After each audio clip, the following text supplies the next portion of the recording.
Welcome to part 10 of our tutorial for Galaga in Godot here. We just got it so the player can take damage, so now we're going to get it so the enemies can smash into the player. Here we go. We were in our player scene here, but we actually want to go to our enemy script now. So I'm going to go here, make sure we're in the enemy.gd script from there. And in our enemy script here, we're going to add in the ability to do damage, do collision damage. So I'm going to scroll up to the top here, and I'm going to do export var collision damage. Here we go. I'm going to set it to do, let's do 5 damage here. Maybe we'll do 5 collision damage and see where that gets us. Okay. Now, from there, we're going to go down to our physics process. We did set move and collide here because our enemies can collide with things. We didn't do anything to it yet. So in our physics process script here, we're going to add some code to detect if we collided with something. This is actually going to be exactly the same code, or almost exactly the same code, as we did for the bullet.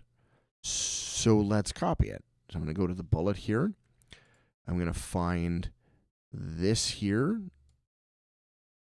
And I'm actually going to copy that. I'm not going to copy the Q free because the enemy is not going to delete itself when it collides with something. I'm going to go down here and I'm going to replace that with this. So I just replaced that. There we go. So the collision now is going to be move and collide velocity times delta, but it's going to save the collision. If it did collide with something, then we're going to get what it collided with, and I can change this to say enemies smashed into, and I'm going to uncomment this with Control K.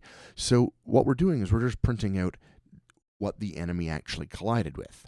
We're saying if the body, the thing that we collided with, has a take damage method, then we're going to try and do damage. But we're not going to do bullet damage. We're going to do collision damage. There we go. So that's it. And should the enemy also take damage when it collides with the player? Maybe.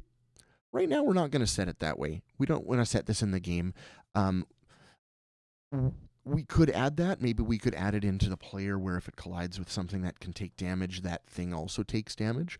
But right now, we're not going to set it like that. We're just going to set it up so that the enemy can do damage. And let's go test it. We've got our player flying around. Our player shoots quite happily. And what happens? Bam! There we go. The enemy smashed into the player, and then we took 5 damage twice, actually very quickly, so that's something we might need to look into later. Oops. And then the player died. Looks like it's working great. See you in the next bit.